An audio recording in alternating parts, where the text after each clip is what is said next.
Hello दोस्तों, हम लोग अगले वीडियो में देख चुके हैं गोलीय दर्पण के लिए सूत्र। ठीक है ना। जो अवतल दर्पण के लिए हम लोग प्रूव किए थे 1/f=1/v+1/u। ठीक है ना। और आज हम चलेंगे रेखीय आवर्धन क्षमता के लिए। ठीक है ना। कि किसी दर्पण पर हम किसी वस्तु को रखते हैं तो उसकी क्षमता क्या होती है, उस क्षमता के लिए हम लोग सूत्र का निगमन करेंगे। सबसे पहले हम लोग एक बनाएंगे दर्पण, वह बनेगा अवतल दर्पण। ठीक है ना। इस अवतल दर्पण के अनुसार जिस प्रकार से हम लोग मुख्य अक्ष खींचते थे वैसे ही खींचेंगे मुख्य अक्ष। ठीक है ना। और यह बिंदु रहेगा आपका ध्रुव, यहाँ के मध्य बिंदु फोकस बिंदु होगा, और यह होगा गोलीय दर्पण के लिए वक्रता केंद्र, जिसको C से प्रदर्शित करेंगे। ठीक है। यहाँ पर इनफाइनाइट रहेगा, इनफाइनाइट और वक्रता केंद्र के बीच हम वस्तु को रखेंगे। जब हम वस्तु को रखते हैं तो इसके लिए वस्तु का जो प्रतिबिंब बनता है ये फोकस से होकर गुजरेगी और यह वक्रता केंद्र से होकर आएगी और फिर टकराकर उसी माध्यम में वापस लौट जाएगी, जिसके लिए जो बनने वाला जो प्रतिबिंब होगा सेंटर और फोकस बिंदु के बीच बनेगा। ठीक है। यदि हम वस्तु को मानते हैं A है और ये क्या है B है, तो इसका भी जो प्रतिबिंब बनेगा B' और क्या होगा A' होगा। इसको मान लिया जाए L मान लो, इसको मान लो क्या चाहिए बाबू M, LM मान लिया जाए। ठीक है ना। अब क्या किया जाए कि जब ये प्रकाश की किरणें आती हैं तो आप लोग को चिन्ह परिपाटी नियम के अनुसार बताया गया है कि हम चिन्ह परिपाटी नियम में बताए हैं कि जब दर्पण के ऊपर साइड में जब हम जाते हैं तो ऊपर की दिशा में प्लस होता है, जब नीचे की दिशा में आते हैं तो क्या होता है माइनस होता है। जब हम दर्पण के आगे आते हैं, ठीक है ना, मतलब दर्पण के साइड तरफ रहते हैं तो उसके लिए जो प्रतिबिंब होता है वो माइनस होता है, या वस्तु रखते हैं वो भी माइनस होता है।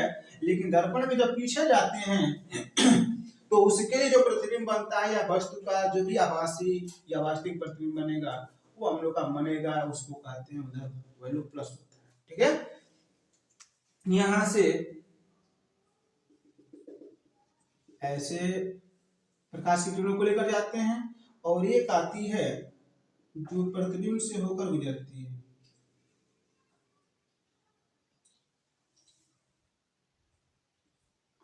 ऐसे जब किरणें जाएंगे तो ये ध्यान देंगे कि जो AB की जो ऊंचाई है ये वस्तु की ऊंचाई है, और वस्तु की ऊंचाई को हम लोग H से प्रदर्शित करेंगे, और यह जो प्रतिबिंब है A' और B' इसकी ऊंचाई को मानेंगे H' हो जाए। ठीक है। ये प्रतिबिंब की ऊंचाई है और किसकी ऊंचाई है वस्तु की ऊंचाई है। इसको जब हम प्रूव करेंगे तो सबसे पहले ध्यान देंगे कि यहाँ पर बन रहा है कोण, देखो एक त्रिभुज बन रहा है ना APB, यहाँ पर एक कोण बनेगा जिसको हम मान सकते हैं प्रकाश के परावर्तन के अनुसार यह आपतन कोण हो जाएगा, और यह वैल्यू होगा बाबू A' है ना, A' P और B' में ये आपका हो जाएगा परावर्तन कोण, जिसको R से प्रदर्शित करेंगे। तो इसको हम कह सकते हैं ये I होगा और यह जो वैल्यू क्या होगा R होगा। इसके लिए हम चलेंगे, देखिए तो हम इसको लिख सकते हैं कि कोण APB में जब वैल्यू देखा जाए तो A' P और B' A' P और जो B' है आपस में क्या होंगे बराबर होंगे। किसके नियम से बराबर होंगे? परावर्तन के नियम से। कौन से नियम से? परावर्तन के नियम से।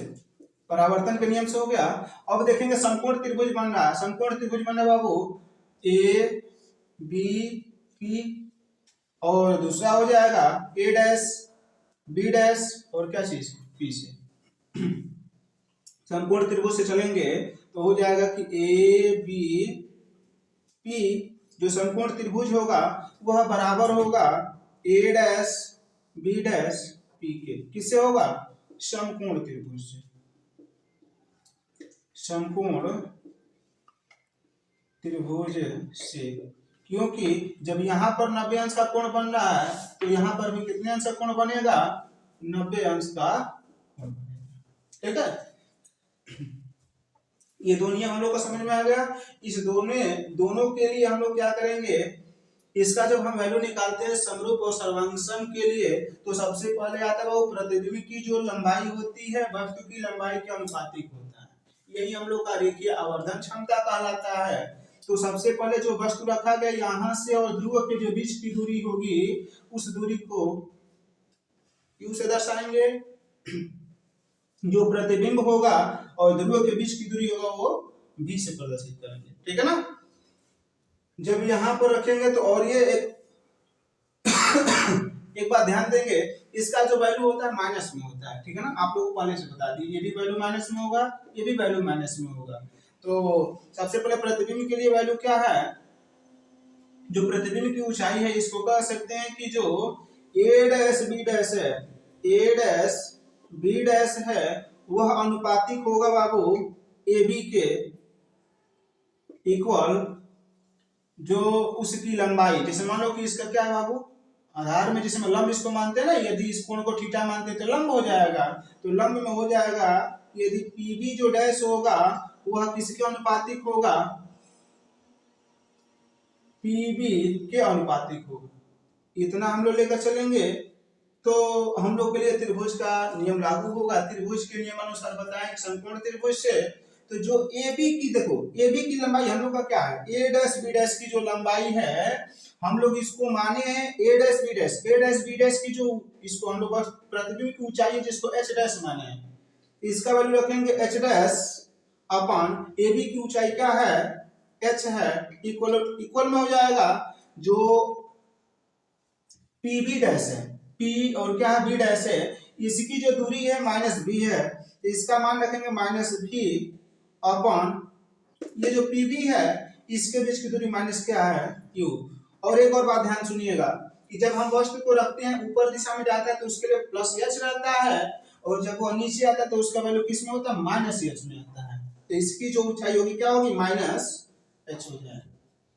इसको हम ये माइनस से माइनस कट जाएगा तो हम लोग का सूत्र बनेगा H dash upon H equal to, ये जो माइनस इधर पक्षांतर कर देंगे तो माइनस V बटे में Q हो जाता है। ठीक है ना, ये हम लोग का मेन फार्मूला हो गया। इसको हम लोग कहते हैं रेखीय आवर्धन क्षमता। रेखीय आवर्धन क्षमता, रेखीय आवर्धन क्षमता जो होता है इसको हम लोग m से प्रदर्शित करते हैं, m से, और m बराबर सूत्र होता है बाबू h डैश बटा में h या माइनस v बटा में q होता है। और रेखीय आवर्धन क्षमता किसे कहते हैं, एक बार सुन लीजिएगा कि प्रतिबिंब की लंबाई और वस्तु की लंबाई के अनुपात को हम लोग कहते हैं कौन सा क्षमता, रेखीय आवर्धन क्षमता कहते हैं। ठीक है, अब हम लोग क्या करेंगे, ये हम लोग एक बार और सुन लीजिए शुरू से। एक क्या है, हम लोग एक फिगर बनाए हैं, वह दर्पण कौन सा है, अवतल दर्पण है। इसमें वस्तु की जो लंबाई है उसको h माने हैं, प्रतिबिंब की जो मतलब लंबाई है उसको माइनस h माने हैं। माइनस इसलिए माने क्योंकि वह मतलब जो बना है मुख्य अक्ष के नीचे है, ऊपर दिशा में नहीं है। ठीक है ना, इसलिए इसका वैल्यू माइनस में रखा गया है। आप लोग जानते हैं कि यहाँ से जहां वस्तु रखते हैं ध्रुव के बीच की दूरी को वस्तु की दूरी कहते हैं। प्रतिबिंब की दूरी के लिए ध्रुव और प्रतिबिंब की जो बीच की दूरी होती है उसको प्रतिबिंब की दूरी माइनस b से दर्शाते हैं। अब यहाँ पर एक परावर्तन के नियम से APB जो है वह बराबर होगा A डैश P और B डैश के बराबर होगा, मतलब प्रकाश के परावर्तन के नियम अनुसार।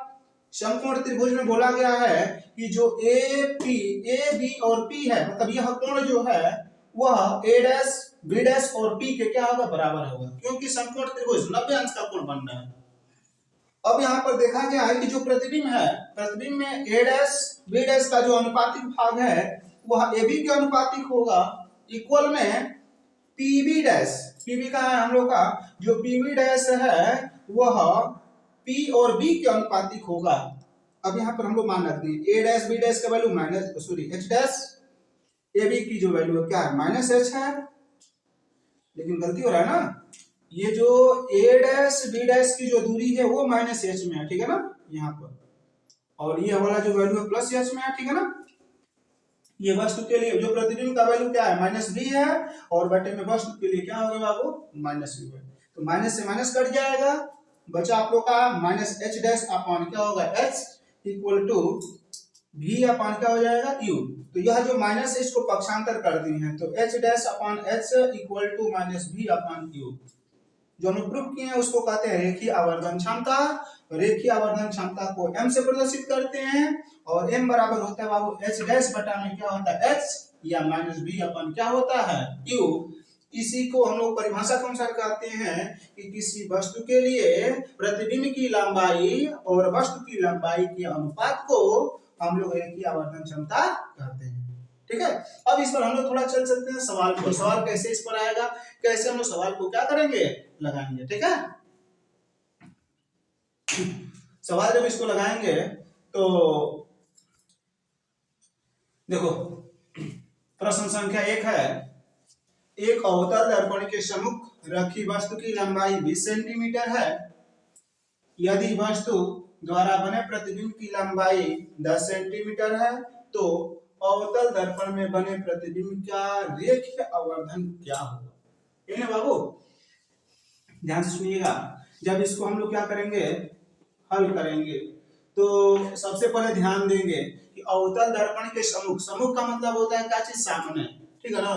अवतल दर्पण के सम्मुख रखी वस्तु की लंबाई, वस्तु की लंबाई को हम लोग कहते हैं, देखिए एक और ध्यान दीजिएगा, वस्तु की लंबाई, वस्तु की लंबाई का है या वस्तु की ऊंचाई का है, ठीक है ना। तो उसको हम लोग एच से दर्शाएंगे। वो कितना सेंटीमीटर दे दिया 20 सेंटीमीटर, ठीक है। और ये कह रहे कि वस्तु द्वारा बने प्रतिबिंब की लंबाई, प्रतिबिंब माने क्या होता है जो इमेज बनता है, तो उसको हम कहते हैं प्रतिबिंब। प्रतिबिंब की जो लंबाई है उसको हम लोग कहते हैं एच डैश, उसकी लंबाई कितना है 10 सेंटीमीटर। तो इसको ध्यान दीजिएगा, जब हम वस्तु को रखेंगे तो ऊपर दिशा में होगा तो प्लस में होगा, प्रतिबिंब जो बनेगा नीचे आएगा तो उसका वैल्यू क्या होगा वो उसका जो प्रतिबिंब बनेगा -10 होगा, ठीक है ना। इसके लिए अब हमें क्या करना है, प्रतिबिंब बने रेखीय आवर्धन, रेखीय आवर्धन, रेखीय आवर्धन क्या करना है जिसको कहते हैं यम, यम बराबर हम लोग को क्या करना है बाबू ज्ञात करना है, ठीक है। तो रेखीय आवर्धन का सूत्र होता है m बराबर एच डैश बटा क्या होता है एच, या आप लोग का लिखे हैं कि माइनस बी अपन क्या होता है यू, यही होता है ना। तो हमें वस्तु की लंबाई और ऊंचाई दे दिया है, मतलब वस्तु की ऊंचाई प्रतिबिंब की ऊंचाई, तो हम लोग दर्शाएंगे m is equal to H dash बटे में क्या होगा एच, एच का मान कितना, एच डैश का मान कितना है बाबू -10 सेंटीमीटर अपन, और इस एच का मान कितना है 20 सेंटीमीटर, 20 सेंटीमीटर, 0 से 0 कट जाएगा, बचा 1/2, तो जो रेखीय आवर्धन क्षमता होगा -1 में क्या होगा 2 होगा। यही हम लोग का क्या होगा आंसर होगा, ठीक है। ठीक है, कह रहा है कि एक अवतल दर्पण के सम्मुख रखी वस्तु की लंबाई 20 सेंटीमीटर है, यदि वस्तु द्वारा बने प्रतिबिंब की लंबाई 10 सेंटीमीटर है तो अवतल दर्पण में बने प्रतिबिंब का रेखीय आवर्धन क्या हो। तो सबसे पहले आप लोग ध्यान दीजिएगा, जो वस्तु की लंबाई है, वस्तु की लंबाई को एच डैश, एच से प्रदर्शित करते हैं, एच बराबर 20 सेंटीमीटर हो गया, प्रतिबिंब की लंबाई आपका एच डैश होगा, जिसको हम किससे दर्शाएंगे बाबू, मान लीजिए इसका मान -10 सेंटीमीटर है, तो रेखीय आवर्धन यम बराबर क्या करना है याद करना है। तो यम बराबर सूत्र होगा H dash upon H, H dash का मान दे दिया है -10 सेंटीमीटर, एच का मान दे दिया है 20 सेंटीमीटर, 0 से 0 कट जाएगा, क्या होगा 1/2, तो जो रेखीय आवर्धन क्षमता का मान होगा -1 क्या हो जाएगा 2, ठीक है। अब इसी क्वेश्चन को एक बार और देख लिया जाए, दूसरा क्वेश्चन भी इसी को बोलना है, ठीक है ना। यही दूसरा क्वेश्चन आ जाएगा, इसको कर ले हम लोग क्वेश्चन नंबर 2। क्वेश्चन नंबर 2 में इसी क्वेश्चन को बोलना है, जैसे मैं कह रहा है क्वेश्चन ना कि यदि एक अवतल दर्पण के सम्मुख रखी वस्तु की लंबाई आपका हो जाएगा 15 सेंटीमीटर है, ठीक है ना। और वस्तु द्वारा बने प्रतिबिंब की लंबाई 7/2 सेंटीमीटर हो, या इसको कह सकते हैं 7/2 मत करो, 15/2 सेंटीमीटर है, तो अवतल दर्पण में बने प्रतिबिंब का रेखीय आवर्धन क्या होगा। दूसरा क्वेश्चन बन गया। जब इसको हम हल करेंगे उसी तरीके से हल किया जाएगा। इस तरीके से करेंगे तो वस्तु की लंबाई होगा, वस्तु की लंबाई जो लिखेंगे इसको हम लोग h से बताया था ना, h बराबर आप लोग को हो जाएगा कितना सेंटीमीटर, 15 सेंटीमीटर हो जाएगा। प्रतिबिंब की जो लंबाई होगी, प्रतिबिंब की लंबाई होगा h डैश है ना, h डैश बराबर -15/2 सेंटीमीटर है। तो कह रहा है कि अवतल दर्पण में बने प्रतिबिंब का रेखीय आवर्धन का मतलब यम बराबर, ठीक है ना, रेखीय आवर्धन यम बराबर क्या करना है, ज्ञात करना है। सूत्र होगा बाबू यम बराबर h डैश बटा में h, मान रखो यम बराबर h डैश का मान कितना बाबू -15/2 और h का मान कितना है 15। इसके बटन हम एक मान सकते हैं। जब इसको मानेंगे तो यम बराबर -15/2 इंटू 1/15, 15 से 15 क्या हो जाएगा, कट जाएगा। तो इसका भी जो वैल्यू होगा यम बराबर -1 क्या होगा 2। ये इसका क्या रहा आंसर, ठीक है। 2 क्वेश्चन क्लियर हो गया। अब अगले टर्म पर हम लोग देखेंगे, जो भी क्वेश्चन ये चैप्टर हम लोग का खत्म हो गया, ठीक है। और जो भी है अगला जो चैप्टर होगा चैप्टर से चलेंगे, नहीं तो कहोगे तो हम लोग इसमें जो भी क्वेश्चन है सब क्वेश्चन को हम लोग हल कर लेंगे, लेकिन उसमें समय लगेगा। आप लोग लगाइएगा और नहीं आएगा तो आप लोग कमेंट में बोलिएगा, ठीक है ना, हम लोग उस क्वेश्चन को हल करेंगे, ठीक है। और जिस बच्चों को अगर अच्छा लगे तो उसको क्या करें, सब्सक्राइब करते रहें और शेयर करते रहें, ठीक है बाबू।